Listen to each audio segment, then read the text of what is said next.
ჰადსონის ინსტიტუტის მკვლევარი ნეით სიბლის სტატიას აქვეყნებს და დიდი ბრიტანეთის მხრიდან ბიძინა ივანიშვილისთვის სანქციების დაწესების მნიშვნელობაზე საუბრობს. სიბლის აზრით ივანიშვილის მსგავს კლეპტოკრატებს ბრიტანეთის ოფშორული ტერიტორიების გამოყენება თავიანთი მოპარულის სიმდიდრის გასათეთრებლად არასდროს უნდა შეძლებოდათ. ჰადსონის ინსტიტუტის მკვლევარი ასევე წერს, რომ ბიძინა ივანიშვილი თავისი საქმიანობის გამო დიდი ბრიტანეთიდან სანქციების დაწესებას უნდა ელოდოს.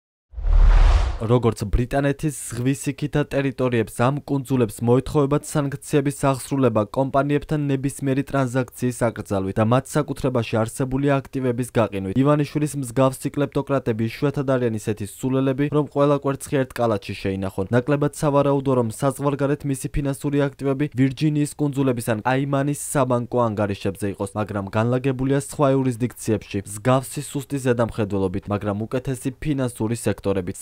სანქციების საფრთხე ხშირად საკმარისია იმისთვის, რომ სხვა იურისდიქციების ბანკები დაარწმუნონ, რომ შეწყვიტონ თვალის დახუჭვა და საეჭვო კლიენტებთან ურთიერთობა. შტატების დოლარის გლობალური როლის გათვალისწინებით ამ მხრივ ყველაზე დიდი გავლენა ვაშინგტონს აქვს. თუმცა დიდი ბრიტანეთი როგორც მსოფლიოში სიდიდით მეორე ფინანსური ცენტრი, ასევე მნიშვნელოვან გავლენას ახდენს. ნეით სიბლის სტატიას და ივანიშვილისთვის სანქციების დაწესების საკითხს გამოეხმაურა რესპუბლიკელი კონგრესმენი და ჰელსინკის კომისიის თავმჯდომარე ჯო ულსონი. მადლობას ვუხდი ნეით სიბლის და ჰადსონის ინსტიტუტს დიდი ბრიტანეთისადმი ხმამაღალი მოწოდებისთვის, რომ დაუწესონ სანქციები ივანიშვილს, მის ოჯახის წევრებს და გარემოცვას. ივანიშვილმა გააყალბა არჩევნები და ქვეყანას ჩინეთის კომუნისტურ პარტიაზე, ომის დამნაშავე პუტინზე და ირანის რეჟიმზე ჰყიდის, დაწერა ულსონმა სოციალურ ქსელში.